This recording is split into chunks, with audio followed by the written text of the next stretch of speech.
Ah, c'est parti, ça fait mal. Donc, entretien. Aujourd'hui, parole de C'est toi numéro 4 avec René Morales.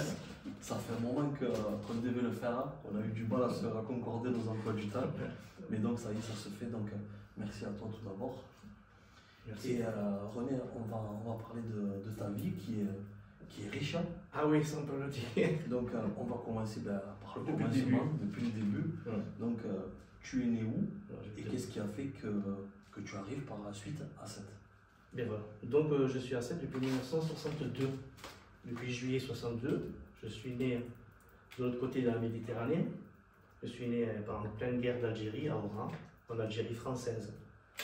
Et puis mes parents et moi, on a débarqué à Sète en juillet 62. Mon oncle habitait déjà à Sète depuis les années 50. Il était mécano sur les bateaux. Et même remorqueur. Il travaillait sur les remorqueurs aussi. Il était déjà installé à Sète, donc il nous a accueillis. Et puis après, on a cherché donc, un appartement et on habitait au 41 rue Montmorency. Et depuis, je suis toujours dans le même coin, la rue Castillon, l'esplanade des Puces, la rue Montmorency. Ben, depuis 1962, je fais les mêmes parcours. Et quand je marche, ça me remonte à la surface. Alors, quand tu as quitté l'Algérie, tu avais quel âge? 2 ans. Donc, Je suis né en 60. Tu n'as aucun souvenir de là-bas? Non. Tu es retourné après? Non, jamais. Non. Non, pas du tout. Je regarde de temps en temps des vidéos, je fais partie d'un groupe de généalogie parce que j'aime bien savoir mon histoire. Maintenant, je la connais parfaitement. J'ai un nom espagnol, Morales, forcément, c'est pas chinois. Mais ça vient des arrière-grands-parents du côté de mon père, bien sûr, de Carthagène, Murcia, Cartagena, Almeria, tout ça. Mais il n'y a que lui. Et quand ils ont débarqué en Algérie en 1870, hein, donc il y a les générations, ils sont nées. Et ma mère, elle, c'est Faraboni Toscanini, italien. Et la mère de mon père, Giacobelli, italien. Et quand j'ai fait les origines, je fais partie d'un groupe qui s'appelle la Grande Famille de Procida. En fait, on vient tous de la même île qui est juste en face de Naples, Procida. En face de Naples, il y a 3 îles, Procida, Ischia et Capri. La première île, voilà, on vient tous de là en fait. Que ce soit du côté de ma mère ou que ce soit de la mère de mon père. Donc on a 90% italien et pas espagnol. D'où te vient cet amour immodéré pour la ville? Parce que je te suis sur Facebook depuis quelques temps maintenant. Je te vois souvent faire le tour de montagne, prendre des photos, filmer. Comment tu peux expliquer ce vrai amour que tu as pour la ville de Sète? Sète, comme je disais l'autre fois à Léopoldine Dufour de France Bleu.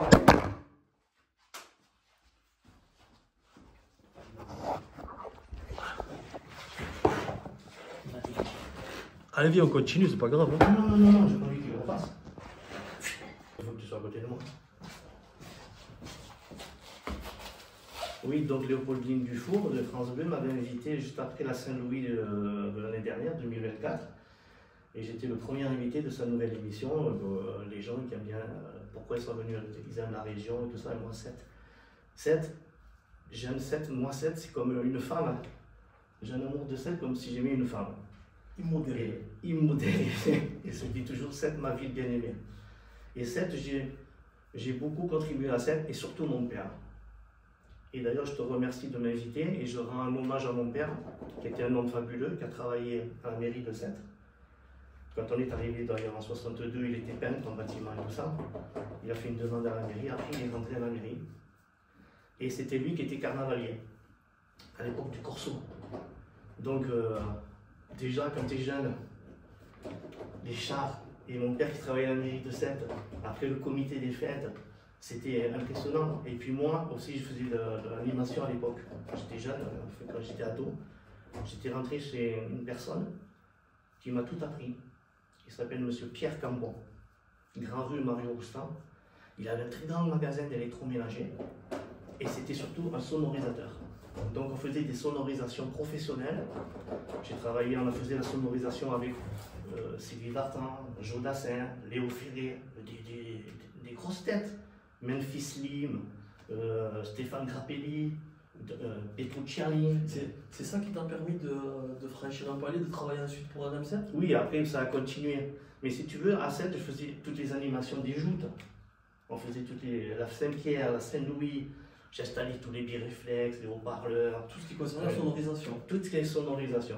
Monsieur Cambon, c'était quelqu'un de formidable que j'oublierai jamais. Et d'ailleurs, je lui ai dit après, je vous dois quand même tout. Si je suis ce que je suis, c'est grâce à vous. Donc ça m'a. On sent ému quand tu en parles. Ah oui, Monsieur Cambon et Pierrette, sa femme, son fils Christian, sont des gens formidables. Alors, je vais faire un grand pas dans le temps, mais comment tu as atterri ensuite à RMC et d'où t'es venue cette grosse passion aussi? La passion, j'ai toujours eu depuis tout petit de la technique. Je reviens au départ quand j'étais à la rue Montmorency, j'étais à l'école Michelet. À l'époque, il y avait l'hôpital qui était là. Après, j'étais à l'école Arago, qui était juste à côté. Juste en face de l'école Arago, il y avait les pompiers à l'époque là. Et puis après, je suis parti au lycée technique Joliot-Curie. Au lycée technique Joliot-Curie, moi, c'était de la technique que je voulais faire. Tout petit, quand ma mère me faisait des cadeaux de Noël avec les trains, je démontais les trains, je mettais des lumières à l'intérieur, je voulais voir les phares s'allumer, des trucs de fou. Je mettais des piles, enfin, j'avais déjà ça, j'étais tout petit. Et puis, donc à Joliot-Curie, après j'ai eu un accident assez grave en sortant de Joliot-Curie. Je suis handicapé, on dirait pas, mais je suis handicapé, de ma jambe droite. Un handicap entre 50 et 70%. Qu'est-ce qui s'est passé si c'est pas indiscret? Donc c'est une voiture qui m'a pris. Je sortais de Joliot-Curie, j'ai volé. Tu t'es fait percuter? Oui. Et mon genou a explosé en morceaux. Ma rotule a explosé. On m'a mis un cerclage. Mais après, j'ai arrêté donc les études, ça a duré longtemps, parce qu'à l'époque, il ne fallait pas mettre le pied à terre. Pendant 6 mois, le tireur réappris à marcher. Mais ça ne m'a pas empêché pendant ce temps-là de faire un stage à la chambre de commerce. C'était Monsieur Maigre à l'époque. Et j'ai fait un stage d'électrotechnique pour avoir un diplôme. Parce que j'ai dit, merde, je ne vais pas recommencer Joliot-Curie, je veux un diplôme. Et grâce à ce stage de la chambre de commerce, mon père il m'a dit, tiens, on va demander à Monsieur Cambon, que je connais bien et tout ça, s'il ne prend pas un stage en aiguille. Et Monsieur Cambon m'a appris donc la sonorisation. Et je suis arrivé juste le jour de la Saint-Pierre. Et il me dit, Jeanne, tu tombes un peu mal, parce que c'est le moment où on travaille le plus. Et à l'époque, il y avait la fête du 100K. Mais j'ai dit, moi je veux travailler avant. Il me dit, mais tu vas pas rentrer à la maison. J'ai dit, je m'en fous, je rentre pas, je m'en fous. Et mon père, il était confiant, il me laisse chez M. Cambon. Et on avait fait la Saint-Pierre et la fête du 100K, les sournots, les haut-parleurs et tout ça. Et coïncidence, à la fête du 100K, à l'époque, c'était toujours Radio Monte-Carlo qui patronnait. C'est venu de là. Il y avait le podium et tout ça. Alors si tu veux, j'allais les aider même gratuitement comme ça. Il y avait Max Rapuc, mon ami de Radio Monte-Carlo. Je voyais toujours les mêmes têtes, quoi, plusieurs fois. Parce que plusieurs années. Et puis, donc j'ai sympathisé avec eux. Je les connaissais. Mais je continue quand même à travailler chez M. Cambon. Faire les spectacles et tout ça. M. Cambon, un jour, il a vendu la sonorisation. Et comme il savait que j'étais passionné par ça, il m'a envoyé un concurrent. Chez le concurrent, ça n'a pas marché, donc j'ai dû quitter. Ça s'est mal passé. Et je reviens chez M. Cambon, mais il m'a dit, moi je ne fais plus la sono. Donc en fait, il prend le téléphone, et il téléphone à Monaco. À quelqu'un qu'on connaissait tous les deux. Et c'est grâce à lui, M. Roger B, je ne dirais pas le nom par respect, un grand monégasque, un grand gars de la radio, qui me dit, écoute, je vais t'envoyer un contrat, et déjà tu vas commencer à faire les tournées d'été. Alors les tournées d'été, c'est un truc de ouf. Alors raconte-nous, parce que moi je suis friand de ça, toutes les célébrités que tu as connues. Ah, mais j'ai connu les trucs. Et si tu as des anecdotes à raconter avec ces célébrités. Il va falloir refaire une autre vidéo. Ah oui, des célébrités, j'ai connu toutes les stars des années 80, ça c'est certain. Alors déjà, les tournées d'été, bon, c'était les mêmes spectacles tous les soirs pendant 2 mois, un peu plus de 2 mois. Il faut tenir le rythme parce que moi je m'occupais d'intendance, c'est-à-dire je m'occupais des vedettes, de les mettre en place, qu'il ne manque de rien. Les caravanes servaient de loge. Et puis je servais l'apéritif et tout ça, je recevais les sponsors et tout, j'organisais ça. Je ne faisais pas la technique pendant les tournées d'été. Et donc, tu veux une anecdote, et qui relie 7 aussi en même temps. Une tournée d'été, je crois que c'était 83, il me semble, 83. Il y avait Dorothée, formidable cette fille, et Carlos. Au début, j'étais content, il était Carlos, je me régalais, ça c'est bien. J'ai pas trop aimé Carlos, non. Mais en plus, il est bien en chair, tu sais. Et on avait des caravanes. Mais quand il s'assoit, Carlos, quand il s'asseyait, le pauvre, il tombait, il se laissait tomber. Et forcément, et les planches des caravanes. Il me pétait les planches des caravanes, je ne pouvais plus, à chaque fois, c'est pas possible. Et on était dans le coin, et j'ai dit, tiens, je vais voir monsieur bricolage à 7. Et je vais découper des planches vachement épaisses. Alors je vais à monsieur bricolage à 7, en face à la chambre de commerce. Et je lui ai dit, vous pouvez me découper des planches un peu épaisses parce que, oui, oui, bien sûr, qu'est-ce que vous voulez? J'ai dit, vous faites une facture parce que c'est pour Radio Monte Carlo. Ah bon, c'est Radio Monte Carlo? J'ai dit, oui, on tournait avec Carlos. Ah bon, et Carlos et tout ça, il me parle, il met la main comme ça et il passe la main dans la scie. C'est pas des blagues ce que je raconte, c'est vrai. Un doigt. Le doigt est parti. Un doigt est parti. Ah. Il fallait chercher le doigt. Alors je lui ai dit, parce que la menuiserie, elle n'était pas dans le magasin. Le magasin, il y a à côté, il y avait la menuiserie. Alors je rentre dans le magasin, j'ai dit à un gars, je vous dis ça discrètement. J'avais en plus un t-shirt, j'ai mis un t-shirt, j'ai fait le carreau, appelé les pompiers parce que le gars il s'est coupé un doigt, mais discrètement, tu vois. Oh, il y a ma chaîne qui s'est coupé un doigt, tout ça. Ça a été la panique. Oh, et je me rappelle, et je suis malade pour ce pauvre gars. Je pense à ça tout le temps. Voilà, ça c'est une anecdote. Est-ce que tu peux nous parler brièvement, parce que comme tu dis, on n'a pas le temps de faire 3 heures, parce que j'ai vu sur ton mur de photos, de Jean-Pierre Foucault et de Patrick Roy aussi. Patrick Roy, on était très souvent ensemble, on sortait, on s'amusait, c'était quelqu'un qui a la joie de vivre. Un gars formidable, qui est parti trop vite, malheureusement. Il était en plein nombre en ce moment-là en plus. Oui, oui, en plus il était dans la montante, il passait bien à la télé, il faisait tout.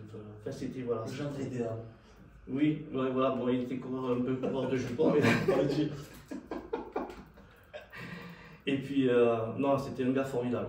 Patrick Roy, j'oublierai jamais Patrick Roy. Et Jean-Pierre Foucault, génial. Franchement, on s'est revus le 11 septembre, justement, le 11 septembre 2024. J'ai reçu une invitation de Monaco Média par rapport, pour fêter les 50 ans des antennes à Roumoul, dans les Hautes-Alpes. Parce qu'il y a 50 ans, à Roumoul, on avait monté, Monsieur Alavena, le papa d'Alavena, a monté des antennes qui ont permis à Radio Monte Carlo d'être diffusée jusqu'à Paris et presque jusqu'au Sahara. On pouvait capter Radio Monte Carlo partout. Donc c'est un super émetteur. Et ils existent toujours. Et c'est monsieur, son fils Jean-Charles Alavena, qui est le vice-président de Monaco Média Diffusion, qui m'a invité parce que depuis plus de 10 ans, je fais travailler le groupe privé de Radio Monte Carlo avec mes archives personnelles. J'ai des bandes son, j'ai des photos, enfin j'ai plein de trucs. On est sur un projet, là justement, on a des visios avec Monaco pour créer un mémorial. Pour le moment, on est au tout début. On essaye de recenser les gens, qui a quoi déjà, pour savoir à peu près ce qu'on peut faire. Voilà, on commence l'aventure. Donc Radio Monte Carlo, c'est jamais arrêté, même si Radio Monte Carlo n'existe plus depuis 2001. Il ne faut pas oublier qu'en 2001, Radio Monte Carlo a cessé. On était 600 à l'époque à travailler. Énorme. Mais non, ça a cessé. Tous les studios ont été démolis. Le studio principal de Monaco, le bâtiment était magnifique, démoli. Et puis donc, c'est passé à RMC Info. Alors quand vous entendez RMC, maintenant, ça n'a absolument rien à voir avec Radio Monte Carlo. RMC, à l'époque, on disait RMC, les logos, les slogans RMC, c'était bien le R de Radio Monte Carlo. Mais quand on dit maintenant RMC, ça n'a absolument rien à voir. Ils ont continué à émettre sur la même fréquence, ils ont gardé tous les auditeurs et tout est parti à Paris. Voilà. Mais quand des fois des gens ils me disent j'ai écouté Radio Monte Carlo, Jean-Jacques Bourdin. Je dis non, vous avez écouté RMC, c'est pas pareil. On va passer totalement à autre chose. Donc forcément, tu es à 7 depuis 1962, donc forcément ça a changé dans le bon comme dans le mauvais.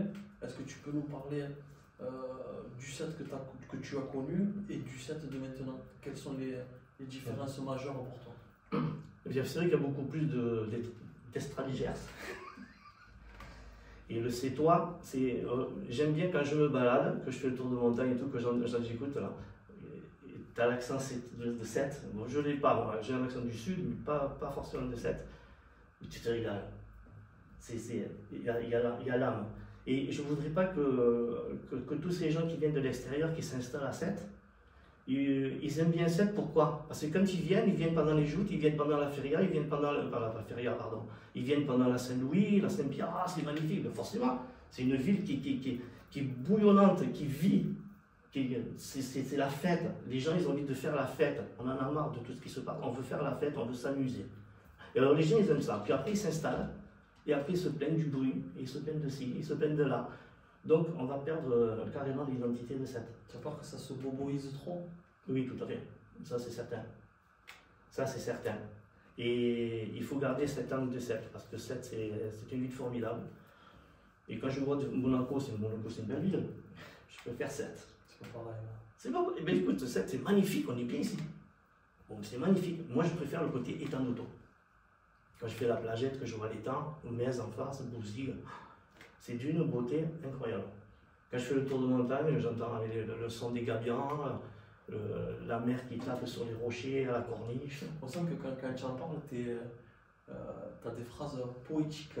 Ah oui? C'est indispensable pardon, pour ton bien-être, j'ai l'impression. Oui, mais c'est une thérapie. Quand je suis à 7, à chaque fois, tu vois, ça me ressource. Parce que j'ai une vie, comme je te dis, très active, une vie personnelle qui est très perturbée. Et je suis là que les week-ends à chaque fois chez moi.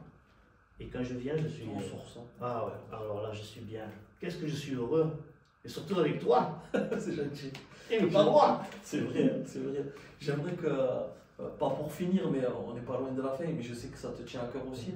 J'aimerais que tu nous parles de tes parents un peu plus sur la longueur. Mes parents, franchement, je souhaite à tout le monde d'avoir eu des parents comme j'ai eu. Des parents en or. Ma mère, elle donnait tout. Elle était investie. Elle faisait, au plus, elle mettait le feu, au plus, pas le feu. Hein. Elle mettait une ambiance terrible, elle faisait tous les lotos, elle était toujours partante, toujours partante. Tu lui disais, tu vois, par exemple, oh, que c'est chouette, ça, là, tu le veux, elle décrochait du mur, elle te le donnait, elle se déshabillait, elle te donnait son truc. Enfin, c'était ça, ma mère, c'était vraiment le partage et la bonté même. Alors, mon père, n'en parle pas. Mon père, d'une gentillesse. Mon père, il avait qu'un œil. Et il a travaillé, très minutieux, gaucher, avec un seul œil. Quand il était petit, sa mère, au lieu de lui mettre des gouttes pour le soigner des yeux, elle a mis de la teinture d'iode. Elle lui a brûlé l'œil. Tu m'as raconté ça autrefois. Il a un œil tout blanc. Même le jour de son mariage, ils ont dû peindre pour pas qu'on voit l'œil blanc et tout ça. Mais mon père, ça ne l'a pas empêché de travailler toute sa vie à la mairie de Sète, au comité des fêtes, de peindre les parcs de joutes, de peindre. Moi, je me rappelle ici, c'est l'appartement, on venait avec les panneaux où il y a le nom des jouteurs, et je l'aidais à peindre et tout ça, mais c'était minutieux, un truc de fou. Ça. Voilà, 7, ça fait partie de ma vie. Mes parents, les pauvres, ils sont partis tous les deux à 3 mois de différence, parce que ma mère, elle est décédée en 2019, le 28 novembre 2019, d'un cancer de la peau. Ça a été très rapide, je l'ai accompagné jusqu'à la fin, jusqu'à sa dernière seconde, c'était terrible pour moi. Et mon père était à côté et il a fait le déni. Et il m'a dit, maman, elle a bien dormi? Et j'ai dit, maman, elle dort pour l'éternité, papa. Et ça l'a achevé. 2 mois après. Et c'est parti. Et c'est parti, il a fait le syndrome de glissement qu'on appelle. Il a arrêté de manger, de boire, on a dû l'hospitaliser, je suis resté avec lui tout le temps. Jusqu'à la dernière seconde, j'ai dit, papa, je reste à côté de toi, ce que j'ai fait pour maman, je le fais pour toi. Et je suis resté à côté de lui, je ne dormais pas, je m'en fous. Et il est parti. Moi, je me rappelle, mon père, la veille, il était dans son lit. Et quand je lui ai dit, papa, je suis là avec toi, je ne t'abandonne pas. Il m'a dit, c'est bien, mon fils, c'est bien. Je tenais la main et puis il est décédé le 12 février 2020. Voilà, c'est terrible. 2 décès si proches. Tu n'as pas fait le deuil d'une personne? Ouais, c'est terrible. Oh, j'ai eu des épreuves difficiles dans ma vie, mais quand je suis à 7, je remarche sur les pas de mon enfance, je vois mes parents, et à chaque fois que je fais mon tour de montagne, tous les week-ends, que ce soit le samedi ou le dimanche, et même si je ne fais pas le tour de montagne qui ne fait pas beau, je vais toujours au cimetière, je vais me recueillir sur la tombe de mes parents. On sent que tu es quelqu'un à la fois de nostalgique, hein, mais à la fois bien les pieds implantés dans le présent et dans l'avenir quand même. Oui, c'est vrai. Je suis hyper nostalgique. Mais ça te pousse aussi à avancer justement. Ouais, exactement. C'est une nostalgie, mais pas triste à dire je vais pleurer, me foutre en l'air. Non, j'ai toujours la force de remonter. Tu as des enfants qui... Et j'ai des enfants formidables. J'ai ma fille d'un premier mariage qui est née à 7, le 30 juin 1987, Marie, c'est une tronche en informatique. Elle est développeuse informatique, elle travaille pour Total et compagnie, elle est à Pau. Donc, avenir assuré, impeccable. Et puis, bon, après, j'ai fait construire une villa à 7, où il y a les pompiers maintenant. Les reflets de 7, c'était bien. Bon, il y a eu un échec, un divorce. Et puis après, je me suis remarié. Et quand je me suis remarié, j'ai eu des jumeaux, 2 coups. Ça fait drôle. Garçon et fille. Lorenzo et Serena. Serena, elle travaille à la mission locale de 7. Et puis Lorenzo, lui, est en fac à Montpellier. Il suit son cours. Je ne me plains pas, ils sont très bien tous les deux. Et puis le dernier qui est arrivé, Mathis, qui a fait 18 ans en septembre. Là. Et lui, il tranche en informatique aussi. Il est en métier multimédia à l'IUT de Béziers. Et d'ailleurs, là, il monte à Paris la semaine prochaine parce qu'il a eu un prix. Il fait des vidéos, il fait des montages, enfin, un petit peu comme. Qu'est-ce que je te dis? Oui, et pourtant, je lui ai dit, il faut faire ça comme ça. Et Lorenzo, c'est pareil. Mais Lorenzo, il a participé à des tournages de DNA, de Florence Artaud, enfin, du film. Ils ont ce truc de la musique, du son, de l'image, de l'audiovisuel. Voilà, je leur ai donné ça. Et pour terminer, je te laisse regarder la caméra et le mot de la fin. Tu dis ce que tu veux. Alors, le mot de la fin, ça sera déjà merci de m'avoir écouté. Et puis, vive 7, vive la Saint-Louis, vive la Saint-Pierre, vive des Sétois. Je vous aime tous et j'aime surtout ma ville bien-aimée. Parfait. On va faire mieux. Voilà. Merci Fabio. Merci beaucoup, avec grand plaisir. Merci beaucoup. Et ce que tu fais, c'est très bien parce qu'en plus, je vais te dire un truc, c'est pas qu'une seule vidéo, parce que ça, c'est un héritage que je vais laisser à mes enfants. Après, quand ils auront des petits-enfants et les enfants des petits-enfants, ils auront un souvenir de qui était. C'est important. Et ça, il faut que tout le monde, ils aient ce réflexe de transmettre. Tout à fait. C'est autre chose aussi, mais je le fais par l'image via la page du FC7 ou des joutins. Je le dis aussi régulièrement et j'aime beaucoup mettre en avant les gens qui sont disparus parce que pour moi c'est un devoir de mémoire, qu'ils étaient de grands hommes ou de petits hommes, pour moi c'est des hommes. Ils ont tous écrit une page de l'histoire de la villa, de leur vie familiale et c'est important, tu as raison, pour moi c'est primordial de propager, même si le mot n'est peut-être pas adéquat, de continuer à perpétuer voilà, cette mémoire des gens. Je pense que c'est important. Merci Fabio. Merci à toi. Merci.